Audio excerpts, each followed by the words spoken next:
Inna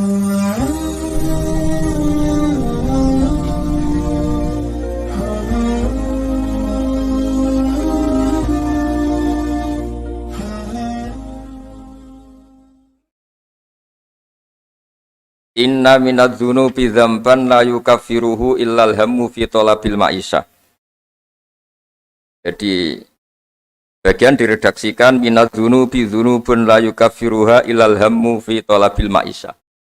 Jadi sebagian dosa itu ada dosa yang tidak bisa dihapuskan oleh istighfar, tidak bisa dihapuskan oleh sedekah, tidak bisa dihapuskan oleh misalnya wiridan. Yang bisa menghapuskan dosa itu hanya kalau kita serius atau kepikiran, hammu itu kepikiran mencari maisha, dari rizki. Jadi sudut pandang itu penting. Jadi kita yang sedang istighosah atau kita yang sedang pengajian atau mungkin kita sedang jadi ustadz, melihat orang mencangkul, orang ke pabrik, orang di aktivitas pekerjaannya, itu harus kita lihat bahwa mereka adalah orang-orang yang sejatinya sedang minta ampun sama Allah Subhanahu wa Ta'ala. Karena di sistem pekerjaan itu lahirlah satu variabel atau satu apa saja yang positif. Ada hukum sosial karena ketemu teman yang saling memberi pengalaman. Ada ketergantungan manusia sama hal-hal yang halal. Ini yang paling penting. Ya banyak orang itu diwaktu itu karena pekerjaannya. Misalnya orang bisa hidup itu sebetulnya karena makan nasi, minum air itu sesuatu yang halal. Jangan sampai orang bisa berpikir, bisa tenang kalau minum narkoba misalnya. Orang bisa kerja karena digerakkan punya anak kecil, punya ibu yang renta, atau punya keluarga yang membutuhkan. Jangan sampai orang kerja karena digerakkan oleh keinginan bernafsu, karena hal-hal yang maksiat. Hingga status orang yang dagang misalnya atas sirusoduk yuhsaru yaumal qiyamati ma'as-siddiqin wa syuhada. Orang yang dagang kemudian dia benar, dia jujur, itu nanti makomnya kelas dia itu bersama para orang-orang yang meninggal syahid, pahlawan-pahlawan. Ini penting saya utarakan supaya cara pandang kita terhadap beragama. Jangan sampai misalnya kita beragama terus kemudian melihat yang ibadah itu yang datang ke masjid.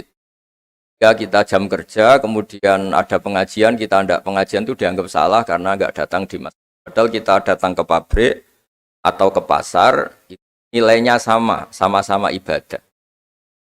Ini penting supaya cara pandang kita terhadap orang lain itu positif. Saya berkali-kali bilang kalau ada tetangga saya meninggal, saya muji orang ini kalau malam tidur. Kalau malam mungkin ya lihat sinetron. Kalau malam itu ya santai-santai di rumah sampai. Kalau kita pakai sudut pandang maksimal, yang dikatakan taat itu tahajud, dan maka orang ini tidak masuk kategori taat. Tapi kalau kita kembali ke definisi takwa, takwa itu meninggalkan hal-hal yang dilarang Allah Ta'ala. Orang ini akan kelihatan berprestasi karena saat di rumah dia berarti tidak melakukan hal-hal yang kritis, tidak mencuri, tidak mengganggu orang lain, tidak menjadikan kegaduhan di perempatan atau di jalan. Hingga agama ini juga harus mengapresiasi tarkul ma'asi, bahwa orang yang tidak punya aktivitas di rumah banyak yang dilakukan sebetulnya, kebaikan masif, kebaikan bersama, karena orang ini tidak melakukan hal-hal yang merugikan orang lain. Suatu saat Rasulullah itu ngaji di masjid, teras masjid. Dia ngaji, dan ada pemuda dengan cangkulnya, dengan enaknya melewati Rasulullah. Ya para sahabat itu komplain, ini ngawur sekali, ada Rasulullah ngaji tapi tidak ikut ngaji, malah berlalu saja ke ladangnya. Tapi ketika dengan tanda kutip disalahkan, Rasulullah malah bela pemuda tadi. Pemuda kalau dia kerja karena mencarikan nafkah untuk keluarganya, yang kecil atau yang tua, dan supaya dia tidak minta-minta orang lain, sudah sunnahku. Hingga bentuk sunnah Rasul itu tidak harus orang datang ke pengajian dan orang ikut fatwa kita mau itu. Nah, mungkin teman-teman yang sedang bekerja itu tidak lagi mendengarkan ngaji, sudah melakukan isi pengajian. Jadi yang lain baru mendengarkan, yang itu sudah melakukan isi pengajian. Betapa Allah itu mengapresiasi pekerjaan.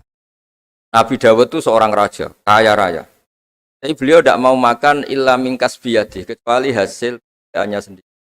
Masyhur itu di riwayat, beliau seorang raja, tapi hanya makan kalau tembikar atau anyaman bambunya atau apalah, pokoknya dari anyaman bambu itu terjual. Kalau hari itu nggak terjual ya nggak bisa makan.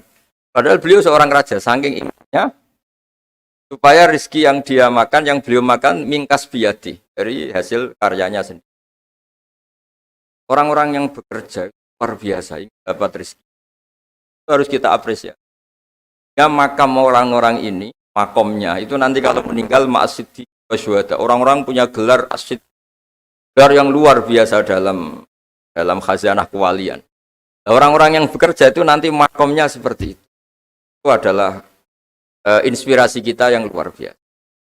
Hingga nanti kita tidak melihat orang lain itu, wah, wong kok kedoyan tok, orang orientasinya dunia tok, bekerja terus, ingin kaya raya itu. Ya wis kan. Kita tidak boleh berpikir. Karena apapun banyaknya harta di tangan orang-orang halal, tangan orang-orang baik, pasti efeknya juga bisa melahirkan pekerjaan, bisa melahirkan kemanfaatan.